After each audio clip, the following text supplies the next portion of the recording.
In this section, we're going to talk about inequalities in triangles again, except for this time, we're going to talk about inequalities when we happen to have two triangles.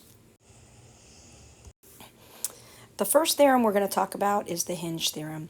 And basically the hinge theorem, it's a lot easier to understand in the picture than it is in the words. I'll read you the words. It says, if two sides of one triangle are congruent to two sides of another triangle, and the included angle of the first is larger than the included angle of the second, then the third side of the first triangle is longer than the third side of the second triangle. And that sounds very confusing, but let's look at the hypothesis and the conclusion pictures below. What this is saying is, if you happen to have two triangles, and you notice that you have one side like AB and ED, which are congruent, and then you also notice you have a second side, AC and DF are congruent to each other. So now notice that you have two sides of one triangle congruent to two sides of another triangle. And then notice the included angles, okay? This included angle here, okay? They're saying if the included angle of the one is larger than the included angle of the other, smaller, okay? So we're saying the red angle A is smaller than the blue angle D. And if it's larger than the blue angle D, then the side opposite angle A is going to be longer than the side opposite angle D. So what they're saying is the side opposite angle A is going to be BC. And we're going to say that BC is going to be longer than EF because the angle is longer or larger. Okay, so again, what's critical in this type of problem is, yes, you have to have two triangles, okay, and those two triangles have to have two sides that are congruent. So what I have there in blue, those blue highlighted sides or the congruent marks, see them, that has to exist. And once that exists, then we can determine that we can compare the third side of both triangles by looking at that included angle. The bigger angle is going to lead to the bigger side. The smaller angle will lead to a shorter side. So your conclusion in this whole thing is that because angle A is larger than angle D, side BC, this one here, is going to be longer than side EF or greater. And the converse would work with the given information being the opposite. So in other words, in this case, what you're told is that, first of all, you still have to know that this side and this side match with this one and this one, right? But what you're given here is that HG is longer than LK. And if HG is longer than LK, your conclusion is then that angle J must be a larger angle than angle M. Because again, the longer the side, the larger the angle opposite it. Now, let's do some in practice and you'll see what I'm talking about. I think it'll make a little bit more sense now. So again, we come over to here and we see that we have two triangles here. So we've got, wow, this is pretty big. We got this yellow triangle and we have this red triangle, okay? And so they want to compare angles 1 and angle 2. All right, well, we can do that. If we want to compare angle 1 and angle 2, we need to start looking at, do we have equal sides in this problem, okay? And so we look and we're like, okay, do we have the side information? Yeah, we know this side and this side are congruent because that was given. We know that this side equals itself because remember the reflexive property.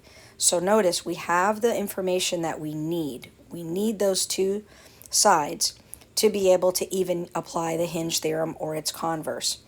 So in the information, it says D is the midpoint of AC. Well, that's the part that let you know that AD and CD were congruent. And angle 1 is smaller than angle 2. And so one of the things they've let us know here is that angle 1 is smaller than angle 2. So this angle here is less than angle 2. What that means if angle 1 is less than angle 2, then that means that side BC is going to be less than side AB. And it has to be, because remember, the side opposite the smaller angle is going to be smaller than the side opposite the larger angle. So that's what we can deduce. If we come to this problem, we're going to have a similar scenario. So again, let me kind of mark the different, try not to do it so thick. Let me do the different triangles here. You know, I've got triangle, this red triangle here, and I'm going to have this yellow triangle over here. It's a little bit better, right? And again, I'm looking for the sides that are similar, right? The sides that are congruent. Remember, I need two sides for the hinge theorem and its converse to work. So I know, notice this red side down here is 4 units long, and I know that this one is also 4 units long, and I know that this one here is the same. So notice that I have, is because of the reflexive property. So what I notice is I have two sides, and then I realize that this is an included angle, as is this, right? Now, I don't know how angle 1 and 2 compare to each other. What I do know is that I can look at the sides opposite to see if I can gather some information, because what they want is they want to know if angle 1 is larger, smaller, less than or greater than or equal to angle 2. Well, I'm going to look at the side opposite it. And I notice the side opposite angle 1 is 4 units long. And the side opposite angle 2 is 3 units long. Well, angle 1 is greater. Well, let me see. I'm going to look at that, and I'm going to say 4 units in length is greater than 3 units in length. And so what that means then is angle 1 has to be greater than angle 2. If that makes sense, because 4 is greater than 3. If the side opposite angle 1 is longer than the side opposite angle 2, then angle 1 must be greater than the angle 2. And then we'll do one last problem. And in this problem, we're not asking you which one's longer or shorter. We're asking you if there's a range of possible values. So again, we're going to look at our triangle and try to figure out what's happening here. Notice we've got this one triangle over here. You always want to look to see what you've been given, you know, and say, do I have enough information to apply the hinge theorem? So I look and I see that they told me that LM, they gave us that, and PL are the same, and because of the reflexive property, we know NL is congruent to itself. So we realize that the included angles here is this one and this one, right? So angle PLN and angle MLN. So I need to figure out a range of values for angle PLN, the K value that's in there. So I'm going to look at the sides opposite those angles, and I see that the side opposite this angle is 18 units long, and the side opposite the 38 is 19 units long. So I know that this 38 degree angle has to be greater than 5K minus 12, because if the side opposite it is longer, then the angle is bigger. So I know that 5K minus 12 must be less than 38 degrees. Does that make sense? So I know that the top angle, angle PLN, okay, angle PLN has to be less than angle MLN,